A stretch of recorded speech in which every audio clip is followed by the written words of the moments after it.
Hello everyone, this is an octave and more marked from chapter 20, the Diatonic Genus. This is the third part in the three-part series videos where we are able to mark out our monochord with, well, as this says, an octave and more. So I think the best way to do this is there's a lot of transferring back and forth between the universal tetrachord, which I've got here and which we've done in the previous two videos, and the string that we want to mark. So up here, I have the length of my string. And what you can essentially do is stick a piece of paper or several pieces of paper that are taped together inside your monochord, get the length of that string, or maybe transfer it with a yardstick, and then start to mark out on a line the different lengths, and then maybe just stick that piece of paper right inside of your monochord, and you should get all those different intervals. So I'll be going back and forth here between these two, and I want you to be able to see everything that I'm doing here. All right, so this is the length of my whole string. If I begin reading on 20.3, we find the length of our entire monochord string, and we divide it into 4 parts and take 3 of them.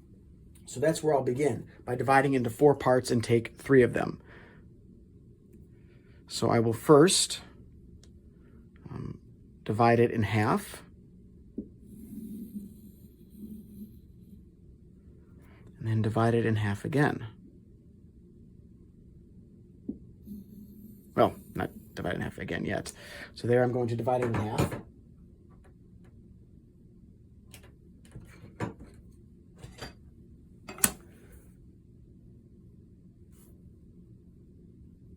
My Jesus fish construction, there it is in half, and I'm going to divide it in half again. I'm putting this in pencil because I'm not really going to need these markings other than this next one here. So I'll divide it in half again, nice and light. Okay, another Jesus fish here.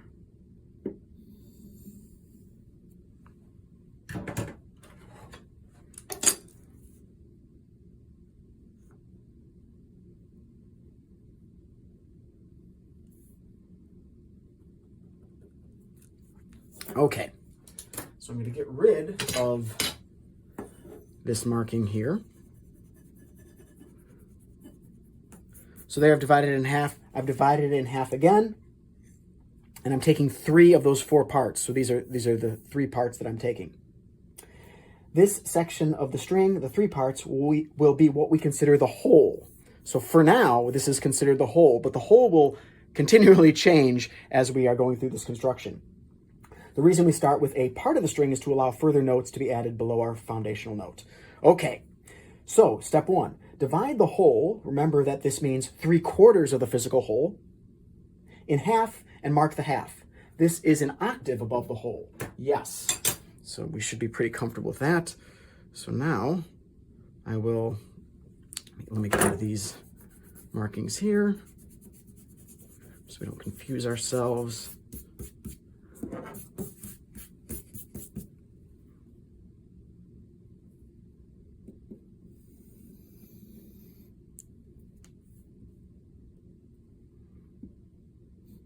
Oh my, whoops. Amateurish move. Hey, it happens, you know. Sometimes you're just so excited to start subdividing that you can't even make an octave. Okay, make it in half. All right, now this is gonna be way too big. Oh golly, getting too excited here.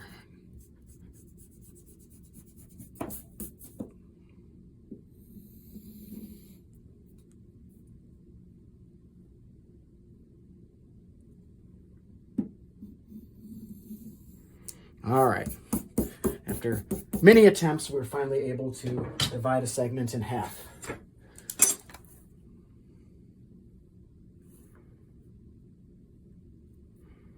So there's my halfway mark, and this marking should be an octave above the whole. So if I were to put my bridge here, I would consider this the whole, then I move my bridge there, that would be an octave above the whole. All right. Mark a subdivided fourth above the whole using the interval universal tetrachord. And this uses the first procedure of section 20.2.2. So here we go. How do we do this? What I'll need to do is I'll need to say, well, I'm interested in making a subdivided fourth above the whole. So since I want a fourth above this note there, this point, I need to consider this as my whole string. And this is going to be the trick. Once you decide where you want a fourth above or below, that determines what the whole is. So this is considered the length of the string now. Okay, so now I need to transfer this over onto my universal tetrachord. And oh, look at that. I just so happen to make it so that this would be right where I wanted it to be. Okay, in general, this line won't be right where this ends up being, but I worked it out there. So this is where I want this universal tetrachord. And so I'd like to find a fourth above this and subdivide it. So how do I do that? Well, let's go to this procedure from 20.2.2. The distance along L from AC to AE is a fourth above the whole. So let's go from C to E. Boom, right there. Like that. This is a fourth above the whole. And like I said last time, I need to mark it by starting on the other end, right there. So there is my fourth above the whole. So this whole thing I consider 4 parts, the whole thing, and this is 3 parts. Okay, that's a fourth above the whole. Now the distance from AC to AG is a tone above the whole. So let's go C to G.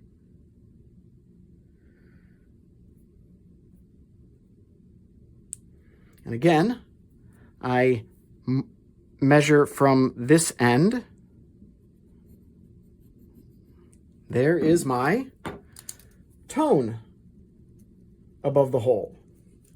So now I start with a whole, move up a tone, move up a fourth, move up an octave. We're now beginning to build a scale. The distance along L from AC to AH is a tone below the fourth. So I want to go from C to H. C now, bring it in just slightly to H. This will be now my tone below the fourth. Okay, and those are pretty close, right? We know that in between those two is a semitone. So now I go up a tone, semitone, tone, and I've moved a fourth. And we know that this is how it works up the octave. All right, so that subdivides that gives us part 2, marking a subdivided fourth above the whole and then chopping it up. Okay, now I mark a fourth below the octave. Okay, this is when I need to think about how this works. I am interested in finding a fourth below the octave, which is right here, which means that my new length is going to be this. This is, I think of as the full length, so I will mark it here. The entire length is the octave, and now I want to find a fourth below. So that will involve now transferring this over and coming up with this perpendicular. Okay, that shouldn't be too bad, although I do have a lot of little lines here. Hopefully I won't get them confused. There's one marking. There's a second marking. Make my compass a little larger.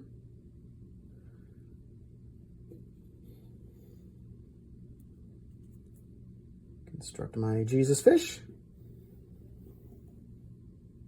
Okay, and this should now give me some markings that will allow me to figure out a tone or a fourth below the octave.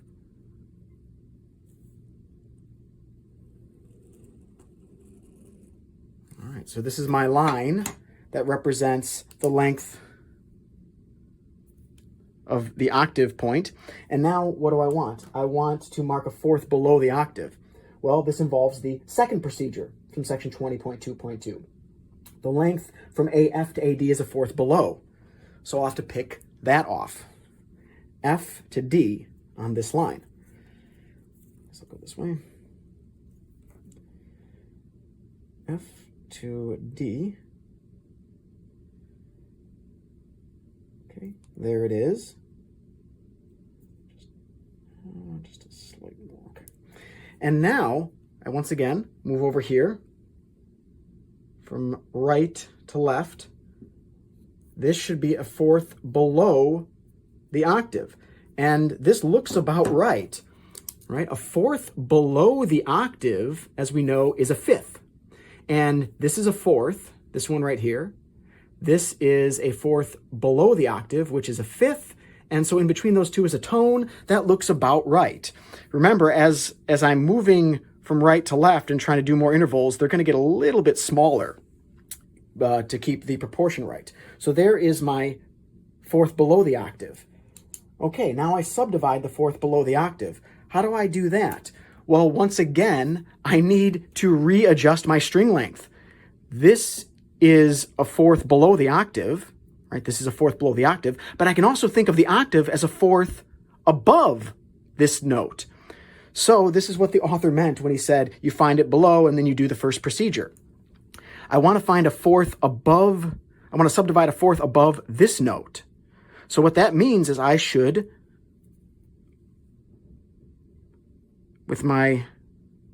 should mark this, and this becomes my new length.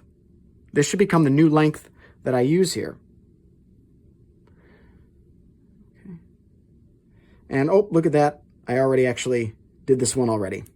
I had some hindsight there. Sorry, foresight. Okay.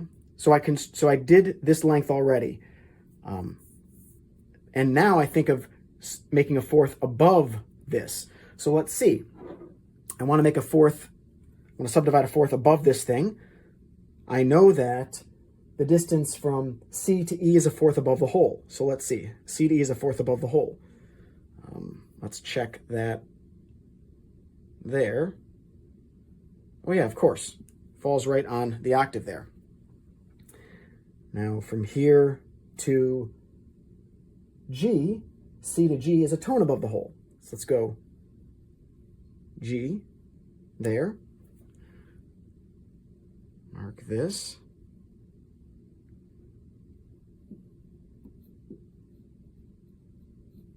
This now is a tone above the whole, but the whole is this fourth below the octave. Okay, so now I've got that. And finally, I need this AC to AH is a tone below the fourth above the whole. So I want C to H. So H is right there. And now I should be able to get my tone below the fourth. So there's my tone below. And so now I've subdivided a full octave. Tone, semitone, tone, tone, tone, semitone, tone. I've subdivided an octave. There is the diatonic genus right there. So at this point, we could stop if we wanted, but we will keep going by coming up with a subdivided fourth above the octave and then a subdivided fourth below the octave. So let's now produce a subdivided fourth above the octave. So what that means is I want this to be my new length. I want to find a fourth above this note. So this becomes my new string length. And I go here, and this is just about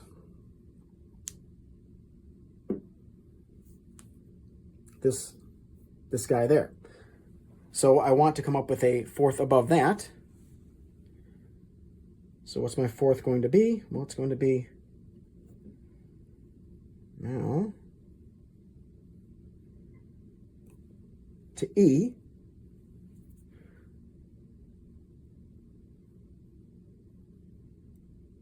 So there is my fourth above the octave.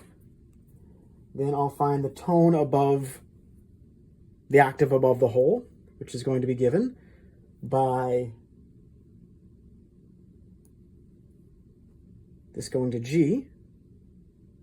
Okay, there.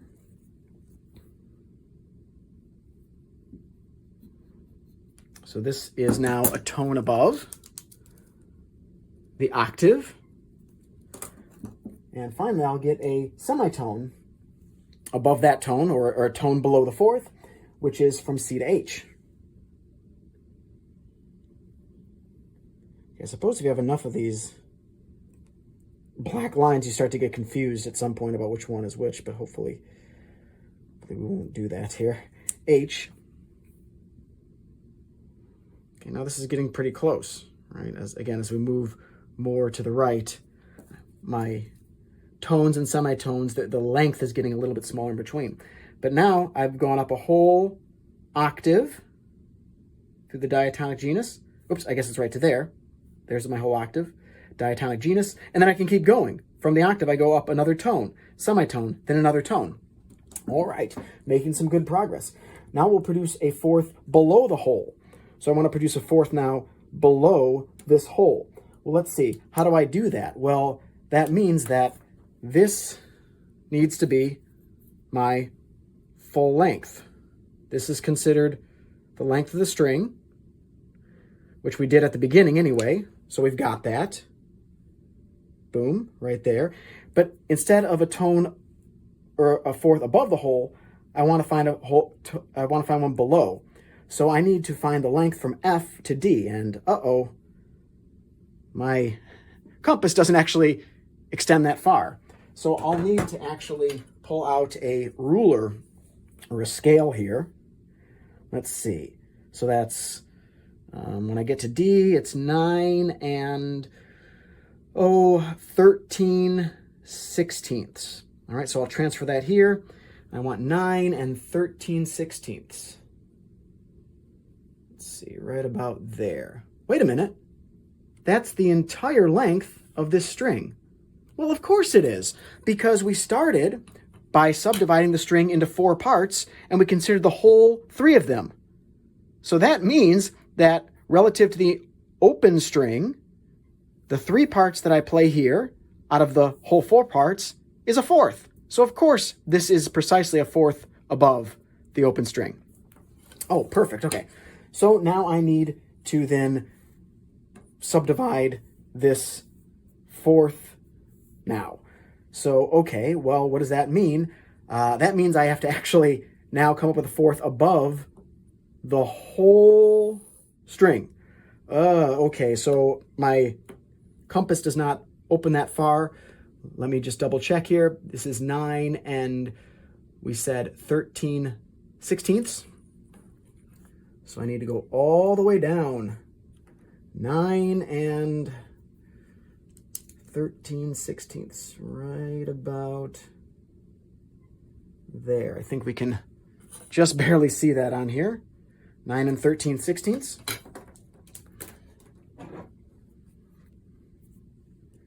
All right, so I will do, once again, a Jesus fish construction. You can't really see what's going on the other end. Make this a little bit larger.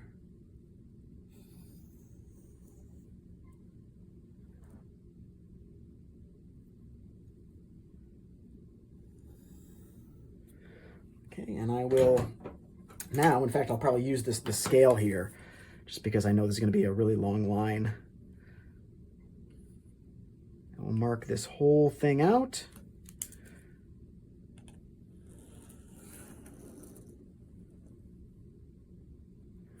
Okay, and I'm going to, actually I should have mostly concentrated on this right-hand side because obviously I'm not going to need to go below the open string.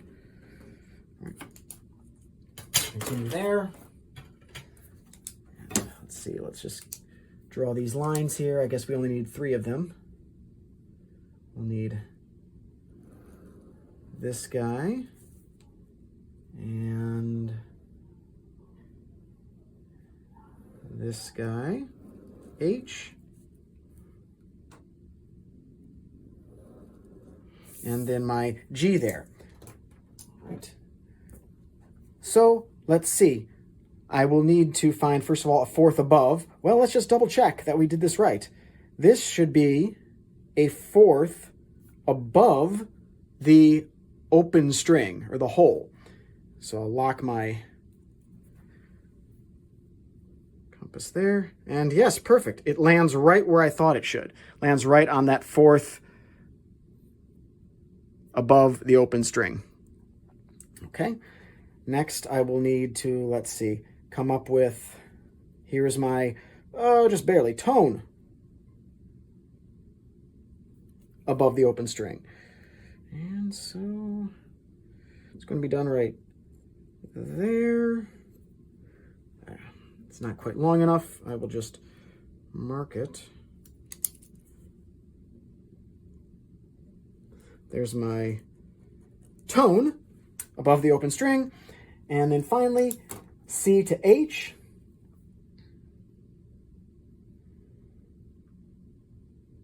Now I'll find a tone below the fourth. There's my tone below the fourth.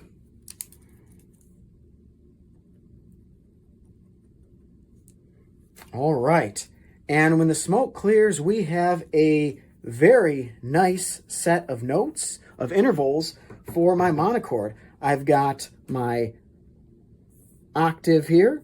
I've got a fourth below my hole, and then I can go from the fourth below up a tone, semitone, tone, tone, semitone, tone, tone, tone, semitone, tone, tone, semitone, tone, and out here is no man's land. So there is our construction.